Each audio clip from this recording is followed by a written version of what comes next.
Assalamualaikum warahmatullahi wabarakatuh. Saya Suleha SPD MPD, calon guru penggerak Angkatan 8 Kabupaten Bone.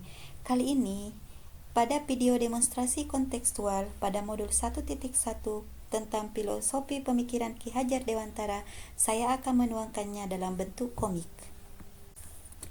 Fasilitator Ibu Ahla Asel SPD MPD dan pengajar praktik Ibu Salmawanti SPD MPD.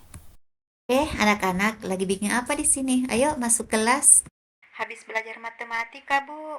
Hirup udara segar dulu, soalnya tadi bosan dan tidak menyenangkan. Kenapa bisa? Belajar matematika itu menyenangkan. Bu Sophia mengajarnya ceramah terus, Bu. Bosan tidak pernah memberi contoh dari materinya.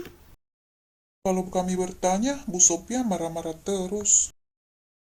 Kami itu suka belajar kalau sambil guru menerangkan diputarkan video pembelajaran, Bu.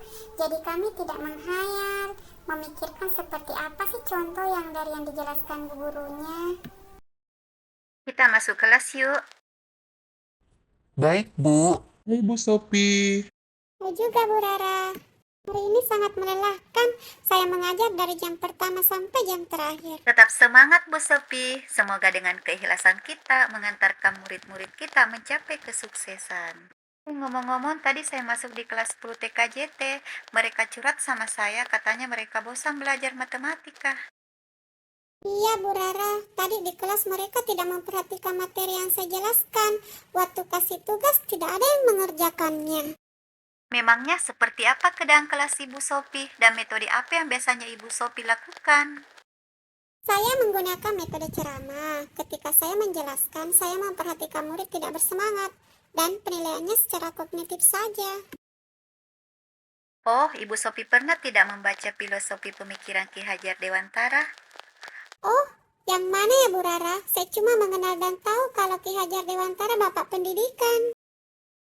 Menurut Ki Hajar Dewantara, tugas guru menuntun murid, bukan menuntut mereka memahami sepenuhnya materi yang kita ajarkan. Maksudnya, menuntun itu seperti apa? Apakah harus membimbing mereka satu persatu? Kalau seperti itu bisa habis waktu materi belum tersampaikan. Murid-murid kita itu punya potensi yang berbeda-beda sesuai dengan kodrat alam mereka. Artinya, tugas kita guru membimbing mereka menemukan kenali bakat dan minat belajar mereka. Jadi, saya harus bagaimana Bu Rara? Supaya saya tahu bagaimana minat dan bakat mereka seperti apa. Pada kurikulum Merdeka, di awal pembelajaran kita bisa melakukan tes diagnostik. Oh, jadi selama ini saya menggunakan metode ceramah salah ya Bu Rara? Tidak seperti itu, Bu Sophie. Cuma di dalam kelas Ibu, masing-masing murid punya keunikan tersendiri dalam belajar. Mungkin saja ada siswa yang senang kalau Ibu menggunakan metode ceramah. Tapi siswa yang lain mungkin lebih senang kalau sambil Ibu menjelaskan di depan kelas, ada contoh dari penjelasan Ibu.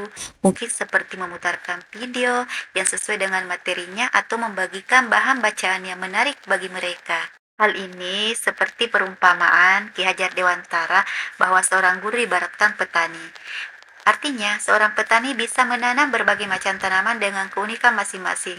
Jadi, tidak bisa menyamakan satu jenis tanaman dengan tanaman yang lainnya. Contohnya, tanaman jagung dengan padi. Kita tidak bisa memberikan perlakuan yang sama dengan kedua tanaman ini. Jagung bisa ditanam dimanapun, sedangkan pada padi butuh pengairan yang bagus. Jadi, tugas petani merawat dan memupuk tanaman tersebut untuk menghasilkan padi dan jagung yang berkualitas. Oh, artinya sebagai guru memperlakukan siswa dalam pembelajaran dengan menuntun mereka sesuai dengan kodrat alam yang mereka miliki ya Bu Rara. Iya, Bu Sophie, karena potensi yang mereka miliki tidak bisa kita ubah, tapi kita menuntun mereka menemukan potensi dalam diri murid kita. Kalau kodrat zaman itu seperti apa Bu Rara? Kita menuntun murid sesuai dengan perkembangan zaman. Seperti sekarang ini kita berada di era digital. Penggunaan HP dan platform pendidikan harus digunakan dengan sebaik-baiknya. Tapi saya perhatikan di kelas siswa sering menggunakan HP dan membuka situs-situs yang tidak ada hubungannya dengan pembelajaran. Betul, Bu Sophie. Saya juga sering mendapatkan siswa seperti itu. Kembali lagi tugas kita menuntun mereka supaya mereka tidak salah jalan dan harus ada dukungan dari orang tua murid. Walau budaya asing banyak ditiru oleh murid kita, tapi mereka tetap harus menjunjung tinggi budaya daerah kita yang sudah kita terapkan sejak nenek moyang kita dahulu. Makasih Bu Rara atas waktunya. Terima kasih telah memberikan pencerahan tentang pemikiran Ki Hajar Dewantara dalam pendidikan dan pengajaran untuk murid kita. Iya, sama-sama Bu Sophie. Mari kita saling mengingatkan dan berkolaborasi untuk mewujudkan merdeka belajar. Pulang dulu ya Bu Rara. Sampai ketemu besok. Assalamualaikum warahmatullahi wabarakatuh.